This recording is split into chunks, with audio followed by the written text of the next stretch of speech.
This coverage of CES is brought to you by Toyota. At a convention like the Consumer Electronics Show, accessories always has a huge presence, but this year it was a little different because a specific genre of accessory really took the spotlight, and that's wearable tech. Now, while we might not have been able to look at all of the wearable tech at CES 2014, we wanted to show you the highlights of the ones we did get our hands on. Now, Vuzix is a company you might not have heard of, but they won an innovation award at CES this year, and they have some very cool augmented reality, wearable technologies, and so we thought you'd like to know, and I'll take it away. I'll let her do it. Yes, this is the M100. It's a visual display for your smartphone, but it doesn't end there. It's actually got its own processor, so you can load applications right to it. We're targeting the medical industry and the industrial applications as well. So you might go into a warehouse and have your employees be able to know the location of where they're picking, seeing what inventory is available right on their screen, and they can scan the barcodes right with the camera that's built in. So everything can be done hands-free. Do you consider this particular product to be competitive to Google Glass?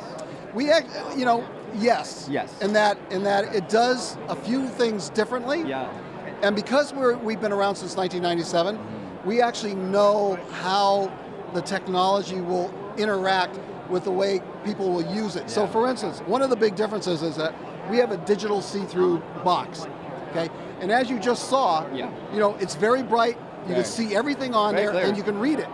You can't do that with Google. If the sun hits it the wrong way, or if you're a surgeon with the bright lights looking down at your patient and all of a sudden the patient data disappears, you're hosed. I see, yeah. And so is the patient. Yeah.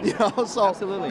So that's why we've taken a lot of that expertise we have over the years and built this device with it. So we're here to introduce the Epson Moverio BT200 smart glasses.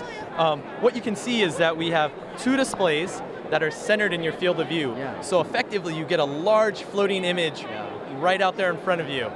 In addition, we have motion sensors, a front-facing camera that allow you to fully sense the environment for augmented reality. And best yet, we run Android. Yes. So via this touch controller, we run Android 4.0, and it does run off a touchpad interface, and you do get a 6-hour battery life. Nice. So right now, we have some very cool kind of light virtual reality games that you've probably experienced. How many games are we talking? We've got 3 that are being demoed by a developer named Sean McCracken of Imaginary Computer, who's actually a very well-known glass developer. Sean McCracken's very popular. And Namco Bandai has an augmented augmented reality tabletop virtual fighter game. Nice. Really cool. Yeah. And we have a number of partners as streaming media on the streaming media side. And any Android app, you can basically sideload onto the device. It's kind of an environmental. And I can still see the reality, which is less appealing than what I see on the screen. Now, we weren't able to get our hands on the Pebble Steel, but we did want to give it a mention here in the wearable tech of CES 2014. And that's particularly because as a Pebble fan myself, I'm really looking forward to seeing what else Pebble will be able to come up with after creating a whole new design for this particular version of the smartwatch. It comes with a metal band and has a metal face now, but the screen is still about the same and the functionality is still pretty much all the same. But it does show that Pebble is looking to really evolve, and I'm really looking forward to what they have in store for us for the rest of 2014. So what we have is a Sony Smartband here. Inside the Sony Smartband is actually the Sony Core.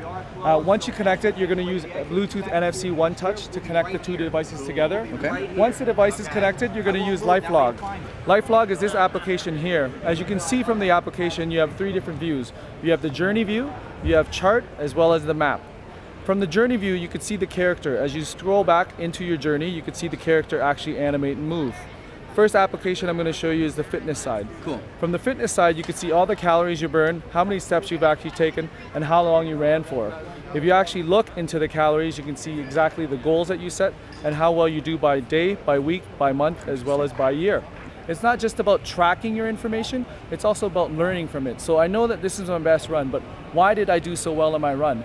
It possibly could be all this music I was listening to.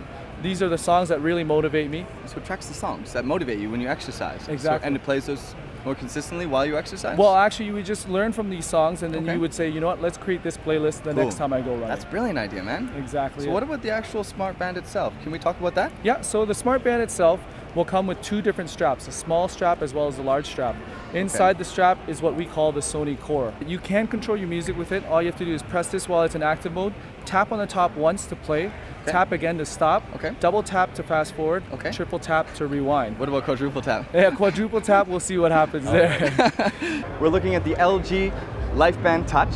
It's a sophisticated product that's designed to actually help you in a lot of ways. But since Brandy's the true expert, I'm gonna let her take us through it. The first one's pretty much your basics. It's going to be your time, your date, and your battery life.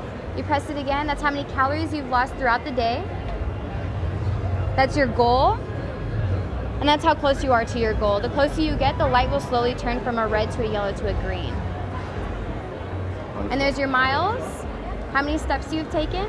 And let's say you want to go to the gym and you want to start a separate set of data. So you'll go into workout mode.